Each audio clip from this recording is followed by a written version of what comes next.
Alors, c'est parti dans 3, 2, 1. Bolum, bolum, bolum, bolum, bolum, bolum, bolum, bolum. Alors, bonjour. Ben oui, c'est ça. C'est moi, Jean-Étienne. Alors, voici Jeb, le cours 19. Alors, pour le cours 19, plusieurs élèves devront l'écouter, notamment ceux du groupe 511. Bonjour à tous. C'est la deuxième fois que je fais quand j'ai brisé ma caméra. Alors, briser ma caméra, mais c'est parti pour le cours 19. Je vous invite tout de suite à prendre la page, en fait, la page 100, 101, ou 101 plutôt, pour pouvoir marquer les objectifs du cours. Alors, j'y vais, ils ne sont plus marqués. Alors, pour vous, il sera super important à la fin de cet atelier, de ce cours, de ce cours 19, oui. Ça sera de comprendre ce qu'est l'IPCT et la MMT. Ensuite, ce sera de comprendre certaines caractéristiques des populations ou des sociétés weird, hein. Je me base ici sur les travaux de Joseph Enrich ou Enrich. Et enfin, ça sera de réfléchir sur et connaître les différentes dimensions de l'identité. Alors, pour ce faire, il y a les trois premières parties qu'on va faire ici dans la vidéo. Alors oui, je reviens sur autre chose. Ben non, même pas, je devrais le faire ça. Bon, tant pis. Alors, ça sera de réfléchir sur, en fait, de revenir sur les différentes citations hein, du cours 18. En fait, les deux citations à la page 100, donc on va faire ça. Je vais y aller brièvement. Ça sera dans cette vidéo-ci. Ensuite, il y aura peut-être un 10 à 12 minutes de notes de cours sur l'identité à la page 101, dans deux fois rien. Et enfin, nous aurons... oh, il manque un N. Je présenterai une vidéo à l'intérieur de cette vidéo et une brève discussion. Je vais tout simplement revenir sur certains éléments qui sont à voir et qui serviront de transition pour le cours 20. Le cours 20 que vous devrez faire, bien entendu, tout de suite après, mais après, non, mais dans les prochains jours, elle va être activée. N'oubliez pas de faire l'auto-évaluation et l'appréciation de la matière. Alors, c'est parti. Je vous invite à reprendre la page 100. Je vais revenir sur la réflexion que vous avez déjà faite. Alors, cette réflexion-là, j'y vais, je vais la lire. Et pour ça, je vais prendre à nouveau. Donc, je vais à la page 100. Je vous avais donné une citation d'Épithète, qui est un stoïcien, et de Marc Aurèle. Marc Aurèle, il me semble qu'il connaissait Épithète, qu'il avait déjà fréquenté. C'est un autre stoïcien. Ben oui, oui, il me semble qu'il le connaissait bien. Donc, commençons par la citation du manuel d'Épithète. Ce ne sont pas les choses elles-mêmes qui troublent les hommes, ou êtres humains, hein, j'ai mis les crochets, c'est moi, mais l'idée qu'ils s'en font. Ou encore, on a la citation de Marc Aurèle, si tu es affligé par une chose extérieure, ce n'est pas elle qui te prime, mais le jugement que tu portes sur elle. Et il est en ton pouvoir de l'effacer à l'instant. Excellent ouvrage, hein, celui de Marc Aurèle, Pensée pour moi-même, ou encore Méditation. Euh, on se souvient que ça arrive à la fin du journal de Jeff 2. J'espère que vous l'avez bien lu aussi, si vous devez comprendre les différentes dimensions. Ces deux idées, hein, c'est du stoïcisme, ramènent à cette idée. C'est déjà une dimension très psychologique que l'on retrouve dans ce type de philosophie. Ainsi, l'idée qu'il se produit des événements, mais ces événements, ils sont neutres en eux-mêmes, mais c'est davantage la manière dont on va réagir à ceux-ci qui importe. C'est la manière dont on va réagir à ceux-ci qui va faire en sorte que ces événements seront positifs ou négatifs. C'est comme si l'être humain avait en lui la capacité à pouvoir déterminer en fait le sens des choses. On voit tout de suite les liens ici avec le cerveau narratif, mais aussi avec les biais cognitifs possibles. Mais parlons davantage du cerveau narratif. C'est la manière, donc c'est le sens que je vais donner aux choses qui fait en sorte que l'expérience sera positive ou négative. D'ailleurs, la citation de Marc Aurèle va un peu plus loin, hein. Pour elle, il est de ton pouvoir de l'effacer à l'instant. On voit que certains individus reprocheront aux stoïciens d'être un peu trop, hein, c'est comme si, j'exagère un peu, mais une philosophie de l'aplaventrisme, c'est-à-dire que ce qui nous arrive, tu endures, ouais, c'est ça, tu endures ce qui t'arrive. Mais bon, c'est une interprétation qui est peut-être pas ma préférée, mais je pense qu'historiquement, il y a comme quelque chose, hein, ça va être récupéré beaucoup au Moyen Âge, et même, je vous dirais, plutôt avant, là, par les premiers chrétiens. Avec, je pense à Job, notamment le livre de Job, là, qui est une très belle histoire, très belle histoire, troublante plutôt. Mais bon. Alors, voilà pour la citation de la page 100. Bon, il faut que ça tourne autour de ce pouvoir que nous avons de pouvoir changer le sens des choses. Sans plus attendre, nous allons aller à nos notes de cours. Donc, à la page 101, j'espère que vous avez indiqué les objectifs que l'on retrouve ici. Oh, je vais changer. Hep. Alors, que l'on retrouve ici en bas, donc sur l'espèce de fond d'écran. Alors, note de cours. Alors, je l'appelle en même temps, mais deux concepts importants qui nous aident à comprendre ce qu'est je vous dirais, l'identité, la question ou les problèmes ou les dimensions de l'identité. Les dimensions, peut-être pas, mais du moins certaines réflexions ou, je ne vais pas dire fonctions, mais oui, donc, ce sont des concepts qui nous permettent de comprendre deux facettes de l'identité. Disons-le ainsi. Alors, premièrement, il y a l'ipséité, hein, qui est ce que l'on pourrait dire l'identité narrative. C'est notre rapport à nous-mêmes. C'est la conscience de soi. C'est ton soi profond. L'ipséité, c'est la manière dont tu te racontes. Si je te posais la question, qui es-tu? Qu'est-ce que tu es? Quel genre de personne tu es? Ça fait partie du récit. On se souviendra de la question qui a été posée par Ludwig, à savoir lors de la journée CICEP, hein, en quoi cette profession vous détermine ou a contribué à votre parcours, à votre identité. Eh bien, tout le monde avait un récit particulier en lien avec ça. Alors ça, c'est l'ipséité, c'est très subjectif, hein, c'est une identité narrative et subjective. L'autre aspect de l'identité, donc on comprend que l'identité, c'est un rapport avec soi dans un premier temps, et l'autre, c'est qu'il y a aussi il y a un élément de continuité, c'est-à-dire que votre identité, elle peut, ch- euh, certains aspects, certaines caractéristiques de celle-ci vont changer, mais vous allez toujours rester vous-même jusqu'à un certain point. On verra que c'est un point qui sera fortement discuté dans les prochains cours. Donc, l'élément de continuité, malgré des changements. Donc, je peux vieillir, pourtant, je reste la même chose. Je suis toujours Jean-Étienne. Bon, la même chose. On comprend que je suis pas tout à fait la même personne qu'hier, mais je demeure Jean-Étienne. Je me lève pas ce matin en me disant je suis Madame Urtubise. Non, ce n'est pas cela. Donc, il s'agit de deux facettes intrinsèquement liées à la question de l'identité, celui du récit narratif, de notre rapport subjectif avec ce que nous disons que nous sommes, et l'autre avec cette dimension en lien avec la continuité. Hein. Il y a une genre de cohérence entre ce que j'ai fait hier et ce que je suis aujourd'hui. On aura la chance, bien entendu, de redévelopper ces deux aspects, donc ipséité et mémité. Ensuite, l'autre aspect, hein, qui est en lien avec le deuxième objectif, c'est l'identité weird. Donc, c'est les travaux de Joseph Enrich, donc professeur à Harvard en psychologie évolutive. C'est aussi un anthropologue, même économiste. Hein, il va enseigner l'économie, il me semble, au Canada. Alors, avant d'être à Harvard, là, à Vancouver, l'Université de Vancouver. Donc, l'identité weird ou dans les sociétés weird. Donc, tout d'abord, le terme weird, vous comprenez, hein, pour vous, qu'on dit quelqu'un de weird, c'est quelqu'un de bizarre, ou quelque chose de weird, c'est quelque chose de bizarre, d'étrange. Enrich, et là, ici, je vais vraiment simplifier son approche parce que ça va me prendre trop de temps. Je regrette presque d'en avoir parlé, mais je pense que c'est intéressant. Ça nous aide à comprendre certains comportements à l'intérieur de nos sociétés par rapport à d'autres sociétés. Weird veut dire, pour Enrich, Western, Educate, industriel, riche et démocratique. Je l'ai marqué ici en anglais, on peut le voir. Donc, ce sont des sociétés qui sont principalement occidentales, où les niveaux d'éducation sont élevés, elles sont industrialisées et généralement riches, tout en étant démocratiques.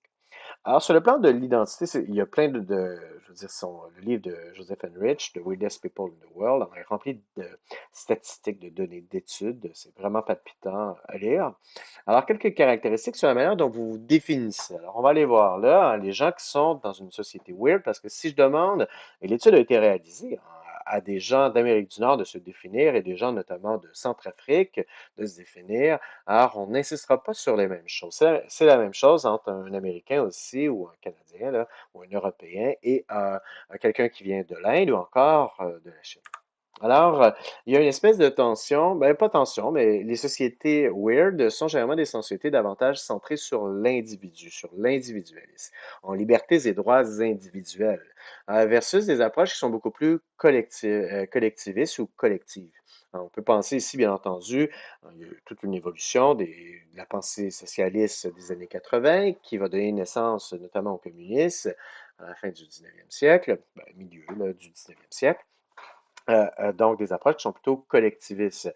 Mais historiquement, la société s'est davantage pensée en termes de collectivité qu'en termes individuels. Et encore aujourd'hui sur Terre, les approches collectivistes au sein des sociétés, bon, il faut faire attention, c'est très difficile à mesurer, mais l'importance des sociétés occidentales, je veux dire notamment au niveau de la télévision et autres, on nous présente vraiment des points de vue très individualistes, mais le collectivisme demeure important. Je dis ici, parce que je pense ne pas l'avoir mentionné, que pour Heinrich, environ 25% des individus sur Terre sont issus des sociétés weird, mais 75% ne le sont pas. Donc, individualiste pour les sociétés weird, donc on va voir les implications par la suite. On valorise énormément dans ces sociétés l'autonomie, la liberté et l'expression de soi, hein, ce que je pense, ce que j'aime, et ma capacité à pouvoir l'exercer. Hein. Nous le verrons, les systèmes, ben pas on le verrons, je le dis là, hein, les systèmes éducatifs des sociétés weird vont valoriser l'esprit critique, la prise de parole, et même l'innovation jusqu'à un certain degré. Alors que les sociétés non weird vont davantage être à créer une tradition ou engendrer une tradition ou aussi une conformité à l'ordre établi, une dimension d'harmonie. C'est davantage ça. On pourrait faire des liens entre la pensée progressive et la pensée conservatrice, mais bon, il faut faire attention avec ça. Ensuite, un soi qui se définit principalement par ses réalisations dans les sociétés weird, ses goûts et ses aspirations, ce que je veux faire, ce que je suis, ce que je réalise, mes goûts personnels. Alors que les sociétés non weird, elles, vont davantage mettre l'accent sur une définition de ma personne en tant que personne qui se situe par rapport à d'autres personnes. Je suis le neveu de telle personne, je suis un bergeron, je suis un père, ou je suis une mère, un enfant, bon, etc. Un enseignant avec des responsabilités. En fait, vous voyez, ici, c'est une définition. Enseignant, ça serait bon. En lien davantage avec des devoirs, des responsabilités ou ma relation avec autrui. Alors, c'est pas tout le monde qui font ça, et d'ailleurs, les exemples en classe tendent à aller dans ce sens-là aussi. Enfin, la troisième partie du cours d'aujourd'hui, différents types dans les objectifs d'apprentissage. Je veux que tu comprennes ici les différents types d'identité. Alors, il y a l'identité dite personnelle. Alors, vous vous définissez tous d'une certaine manière. C'est la personne dont vous percevez. On comprend ici le lien très important avec l'ipséité. Hein. C'est pas ce que tu te perçois et comment tu te définis. Alors, dans ça, il peut y avoir des dimensions de couleur de peau, de culture, des dimensions en lien avec ma profession, des dimensions en lien avec mon orientation sexuelle, la question du genre, où est-ce que je me situe, le style vestimentaire même, ou musical que j'écoute, bon, etc. Ensuite, il y a l'identité sociale. On comprendra ici que l'identité sociale est fortement liée à l'identité personnelle, parce que c'est ce que je m'approprie, notamment sur le plan social, ce que je considère être moi, mais il y a aussi la perception. Alors, l'identité sociale, mon chapeau vient de partir, alors désolé, je ne vais pas le remettre. Alors, sur le plan de l'identité sociale, oui, c'est ça, c'est comment les gens me perçoivent à l'intérieur de la société. Alors, je peux être un citoyen, je peux être un Canadien, je peux être un Québécois, je peux être Canadien-Québécois, parce que vous savez que c'est pas sur le même pied d'égalité, bon, etc. Ça peut être en lien avec ma profession. Les gens vont dire, Monsieur Bergeron, vous êtes un enseignant, Jeb, oui, tout à fait. Ou encore, participation à un groupe social. Alors, est-ce que je suis un académique ou un universitaire? Est-ce que j'ai un emploi qui est plutôt une profession libérale? Est-ce que je suis quelqu'un qui fait partie d'un groupe qui est défavorisé ou encore un groupe, une minorité visible ou encore partie d'une classe dominante, bon, etc. Ensuite, on a l'identité culturelle. L'identité culturelle, on comprend qu'elle aussi, hein, une espèce d'enchaînement, là, est fortement liée à l'identité sociale, bien entendu. Ce sont des valeurs, des croyances et un certain héritage hein, qui est lié dans un contexte donné. Alors, personne ici, nul être humain est inutile ou nul homme est inutile, dans la mesure où on vient tous au monde dans un contexte avec des relations, avec des valeurs qui nous entourent, avec aussi un bagage qui est de l'ordre de la culture. On comprendra qu'il y a aussi des dimensions biologiques importantes, mais ces dimensions biologiques-là, c'est en fait, elles sont fortement liées à des aspects sociaux, comment dans la société c'est perçu, ou encore comment les différentes cultures vont les percevoir. Parce qu'on comprend qu'en fonction de l'identité culturelle, ça va ramener des rapports, des fois, qui pourraient être de domination ou de favoritisme pour certains groupes sociaux. Je change. Enfin, le troisième, l'identité numérique, celui qui nous a bien fait rire en classe, je vais aller très rapidement, c'est c'est l'activité en ligne, c'est votre identité que vous projetez en ligne, que ce soit sur Facebook, que ce soit sur il y a Instagram, que ce soit dans un Discord ou encore dans un jeu vidéo, bon, etc. Vous comprenez qu'il y a une différence, c'est pas tout à fait vous, mais c'est quand même vous. Il y en a ici qui vont probablement dire ou faire des choses complètement dérives de manière anonyme derrière Discord. Hein. La question de l'identité numérique est au cœur de notre société et on ne devrait pas avoir un comportement différent. Or, plusieurs personnes se permettent ce type de comportement. Euh, on peut se poser la question, c'est quoi? Est-ce que les gens se le permettent comme exutoire? Est-ce que les gens se le permettent parce qu'ils sont, je ne sais pas, je ne sais pas. Alors, c'est l'identité numérique. On comprend ici que que la dimension sexuelle et la dimension de genre participent à ces catégories-là. Hein, moi, je peux me percevoir d'une certaine manière. Dans la société, effectivement, des sociétés vont être plus tolérantes face à la différence sexuelle, d'autres un peu moins. Dans une société plurielle, démocratique et occidentale, on est généralement dans une posture de tolérance et même d'acceptation et voire même de valorisation, ce qui entraîne quand même des fois des tensions à l'intérieur de la société, mais tout de même, je veux dire. Ensuite, bien entendu, sur le plan de l'identité culturelle aussi, c'est pas dans toutes les sociétés qu'on peut faire ça, et bien évidemment. Et ultimement, on peut revenir ici à l'identité personnelle. C'est aussi une question de comment moi je m'associe à, sans nécessairement tomber dans une forme de relativisme à tout prix. Alors, dimension culturelle, dimension sociale, dimension biologique, voire dimension génétique, là, contribue à l'image que l'on s'en fait de soi. C'est certain. Je veux dire, la biologie provient avec, c'est un cadre qui est un peu imposé, mais ce cadre un peu imposé qui peut être modifié, hein, cela dit, par des comportements de nature socio et culturelle, bien, arrive dans un cadre donné, qui est celui de la culture et de la société d'adoption. Ben, d'adoption, pas vraiment d'adoption. Oh, c'est la vidéo de Kurgezat. Alors, je la présente. Ben oui, ça va être un peu plus long. On est à 16 minutes. Alors, c'est parti, mon kéké. Alors, on y va. Alors, c'est parti. Oui. Well, kind of, right? But is there a line where this stops being true? How much of yourself can you remove before you stop being you? And does the question even make sense? Non.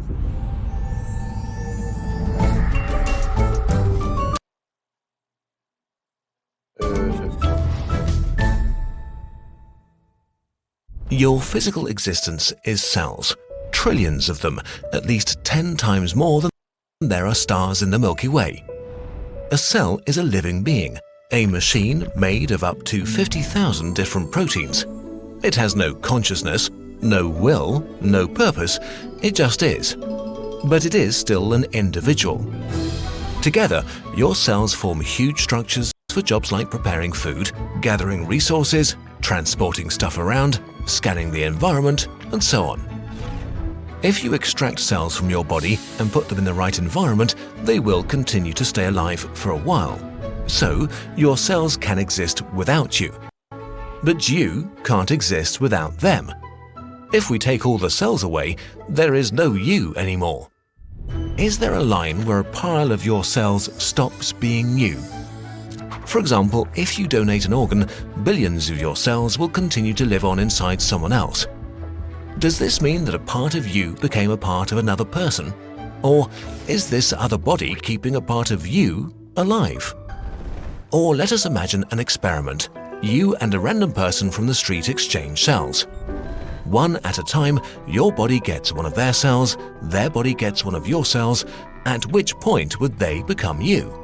Would they ever, or is this just a very slow and gross way to teleport you?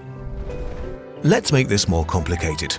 The image of ourselves as a static thing is untenable. Almost all of your cells have to die during your lifetime. 250 million have died since the beginning of this video alone. Between 1 and 3 million per second.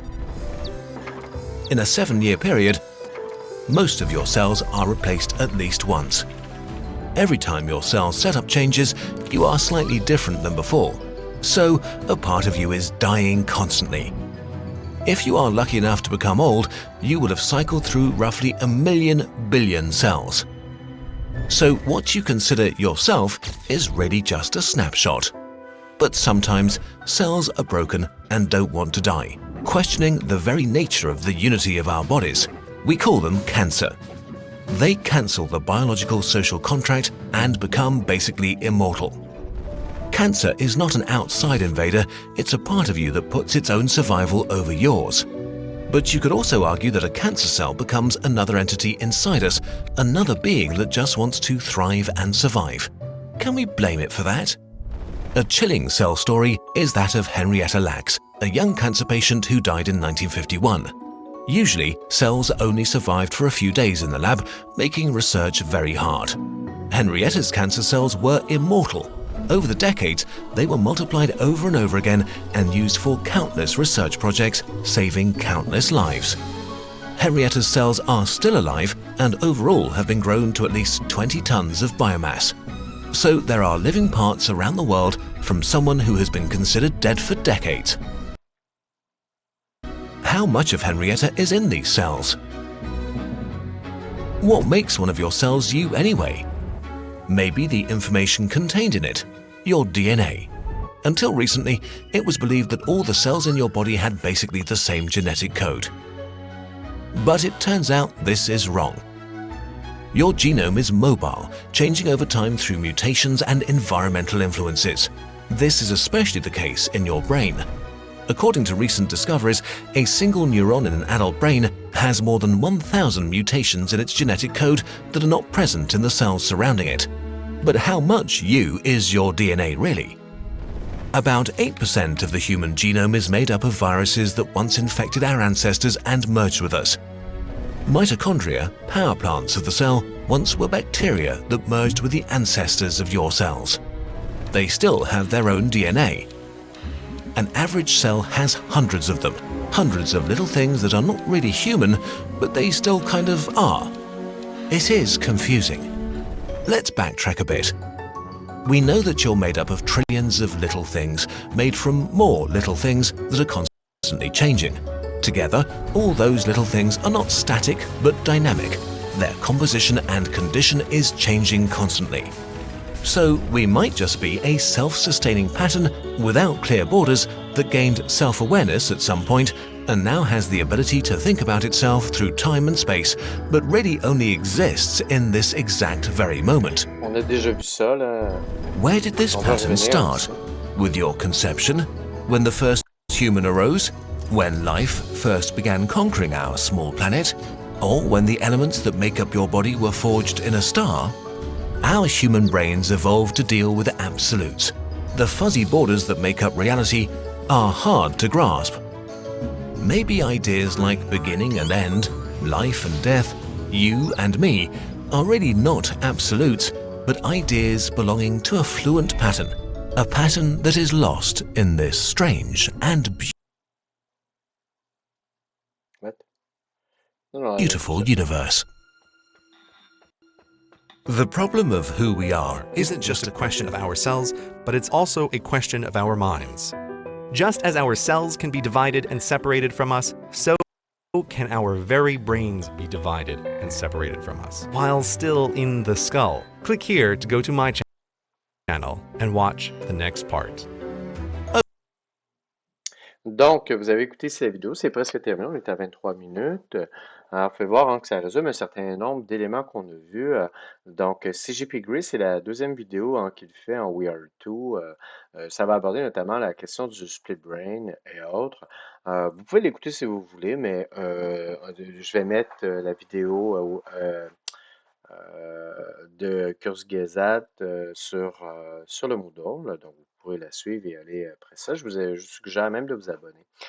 Cette dimension, hein, il y a beaucoup des éléments dans ça qu'on va revenir, notamment dans la perspective philosophique qui est notre cours 20. Mais un des éléments, je pense, qui est intéressant d'aborder, qui fait un lien avec ce qui est présenté ici, hein, c'est l'énigme qui est posée du bateau de Thésée. Hein. On se souvient de Thésée, c'est un héros mythique grec là, qui rentre à Athènes. Et après une victoire en bateau, donc au fil des années, chaque pièce du bois de son bateau est remplacée par une nouvelle, hein, jusqu'à ce qu'aucune des pièces originales Thésée des enfants. En fait, c'est un long voyage. Est-ce qu'il rentre après une victoire? Je me souviens plus. Bon, peu importe. Une nouvelle jusqu'à ce qu'aucune des pièces originales du bateau, hein. Si on change chacune des pièces du bateau de Thésée, qu'est-ce qu'il reste au final? Est-ce que c'est toujours le bateau de Thésée, hein? C'est ça la question qu'on pose. La question posée est, le bateau, une fois toutes ses pièces remplacées, reste-t-il le bateau de Thésée ou c'est un autre bateau?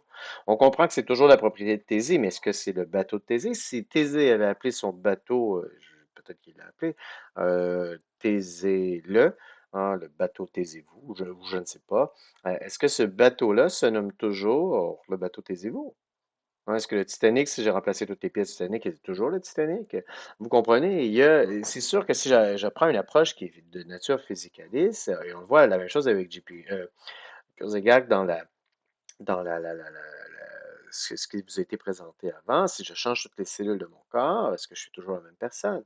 Une approche physicaliste dirait sans doute, ben oui, si je change les éléments du corps, je suis probablement plus tout à fait la même chose, ce n'est plus la même personne. Bon, en tout cas. Alors qu'il y a une approche plus fonctionnelle, il y a des gens qui vont dire, ben, le bateau de Thésée, non, si, ça reste toujours le bateau de Thésée, il remplit toujours la fonction hein, de servir de bateau